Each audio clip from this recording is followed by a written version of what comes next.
August 12, 30 BCE. Alexandria trembles under a pale noon as a queen in linen and gold studies a locked chest, the sea wind salted and thin, while outside the palace gates, the future Roman Empire waits for her surrender. She had been raised to rule a city that looked like the world. Alexandria was marble and mathematics, papyrus and perfume, a lighthouse that burned the horizon clean. Cleopatra VII Philopator, last sovereign of the Ptolemies, grew up between Greek theatre masks and Egyptian gods, trained to speak not only to courtiers, but to sailors, scholars, and priests. She learned languages, many, perhaps a dozen, because power in Egypt flowed with the Nile and with the words of those who depended on it. When her father, Ptolemy XIII, died, the kingdom passed to a pair of teenagers. Cleopatra and her younger brother, Ptolemy XIII, nominally co-rulers but rivals from the first hour.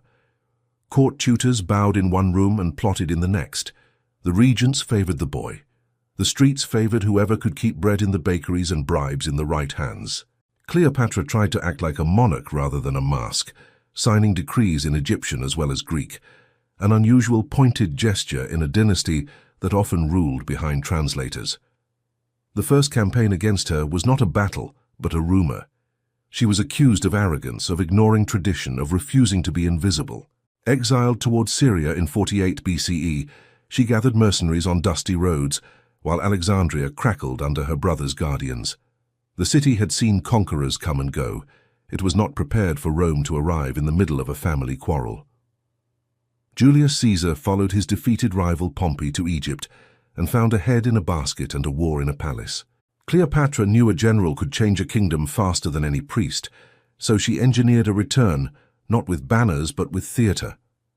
Ancient writers, chasing gossip as if it were scripture, tell of her rolled in a carpet or a bed sack, carried into Caesar's chambers past guards who assumed cloth could not rebel. We don't know the exact fabric. We know the meeting changed the map. Caesar wanted stability. Cleopatra wanted her throne. The siege that followed was fire on water. Library scrolls browned into ash. The royal quarter turned to smoke. On the banks of the Nile, Ptolemy XIII drowned amid chaos he could no longer command. In the aftermath, Cleopatra stood with Caesar under hot Egyptian light and reclaimed a crown that had slipped like sand. In 47 BCE she bore a son, Ptolemy XV the Caesar, Caesarion, his very name a statement chiseled into infancy. Victories create new enemies and new calendars. Cleopatra sailed to Rome and saw how triumph paraded as politics, statues unveiled, alliances minted on coins. She was a queen and a curiosity, a host in a foreign capital where rumors were as common as olive oil. In 44 BCE, daggers lit the air under the theatre of Pompey, and Caesar fell beneath the crossing shadows. The world tilted. Cleopatra, widowed in everything but law, returned to Alexandria with a child who had just become more dangerous to raise. Egypt was still rich, still proud, still necessary to the Roman stomach.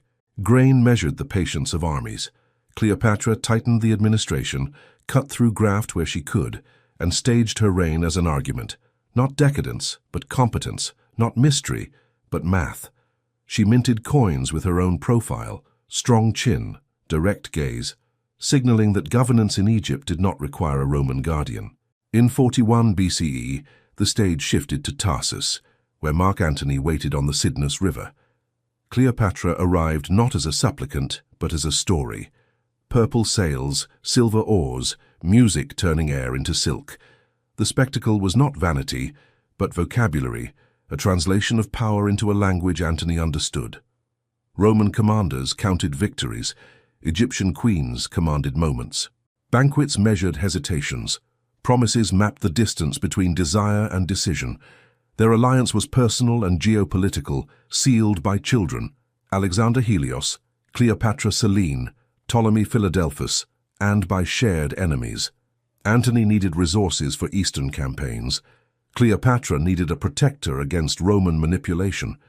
Together they tried to invent a third space between empire and independence. The Roman public, coached by Octavian's cold, efficient propaganda, learned another version, an Eastern enchantress stealing a general's will.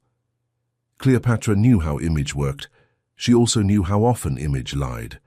The donations of Alexandria in 34 BCE brought the private wager into public thunder. Antony distributed eastern territories in a ceremonial flourish. Crowns for children, titles like gifts, recognition of Caesarion as Caesar's rightful heir. To Cleopatra, this was a chess move, a way to bind allegiance, to strengthen Egypt's bargaining position. To Octavian, it was a dagger slipped under the toga of Roman pride. He read the moment to the Senate as a threat, and he read it well. If you're immersed in the story so far, please like and subscribe, because the next turn of Cleopatra VI's life shows how a single performance can ignite an empire, and how propaganda can unmake a queen as quickly as any army. War arrived with a date and a coastline. On September 2, 31st BCE, off Actium's rocky shores, Antony and Cleopatra faced Octavian's fleet. Strategy collapsed into wind and flame. Whether by prearranged signal or a desperate reading of disaster, Cleopatra's squadron broke for the open sea and Antony followed. History later named it betrayal. Naval logic suggests a doomed position.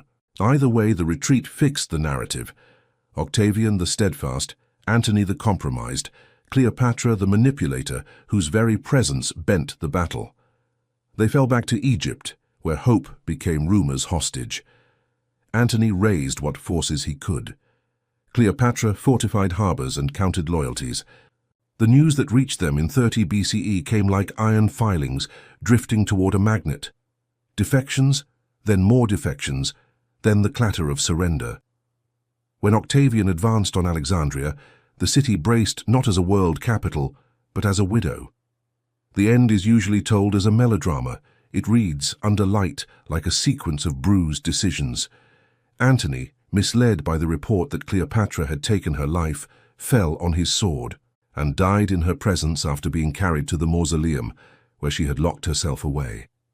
Octavian entered a conquered city with the mercy of a ledger. He knew Cleopatra alive could be paraded. Cleopatra dead could not be used. She knew it too. What happened in that locked chamber matters as story and symbol. Tradition gives us an asp hidden in a basket of figs, sacred snake's bite sneaking past the guards. Modern historians argue poison more likely, a physician's quiet craft, a measured end. What is certain is the steadiness of the act. Cleopatra had been trained since childhood to solve unsolvable problems with presentation. The final presentation was to remove herself from Rome's stage before Rome could script her. Outside, the empire changed hands. Caesarion, the boy who embodied both promise and provocation, was killed on Octavian Guess orders. The future could not be risked on a rival with Caesar's name.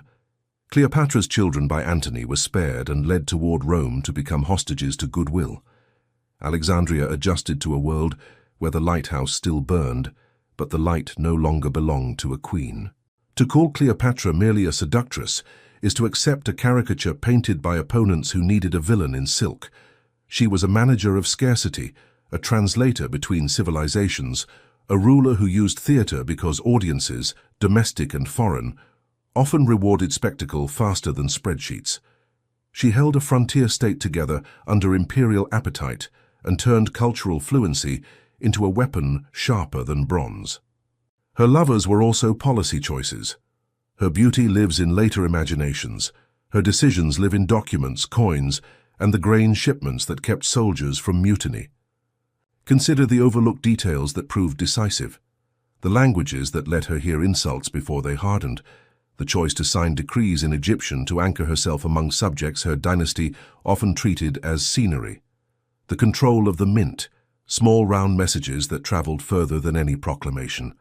The willingness to be myth when the moment demanded myth and clerk when the ledger needed balancing.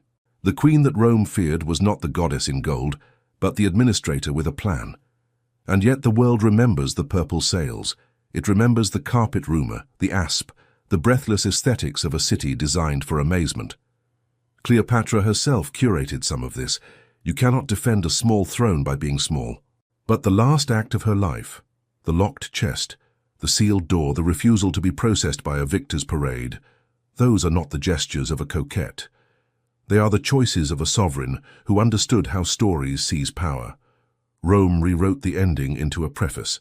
Octavian became Augustus and used the fall of an Eastern queen to prove that chaos had been conquered. Egypt became a province curated for imperial revenue, its grain barges the bloodstream of a new order. Cleopatra's library, what remained of it, kept making copies.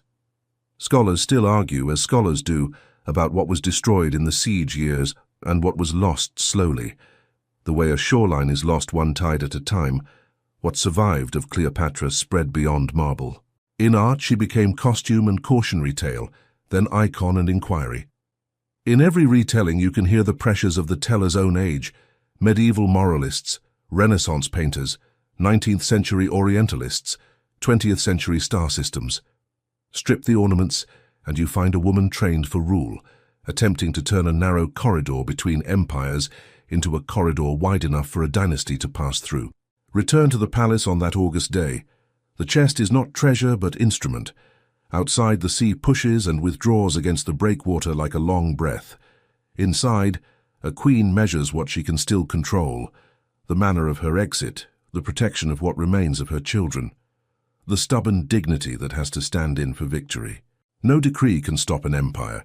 A single decision can stop an empire's appetite from devouring the last of your name in public view. The date stamped at the beginning of this story is also a hinge. Before it, a woman keeps a kingdom alive by sowing alliances out of emperors' ambitions. After it, a new world says it was inevitable that she would lose. But inevitability is what winners call good fortune after the fact. Cleopatra's life teaches something less comfortable and more useful, that skill can move borders for years at a time, that image shapes reality until it doesn't, and that leadership can be both pageant and patience without betrayal of either. Her city endured. The lighthouse burned for centuries, then fell, then rose again in other lights. The museum, the scholars, the traders, the gardeners on the riverbank, they continued. And in the rooms where lore and myth meet her figure, still stands with the stubbornness of a question.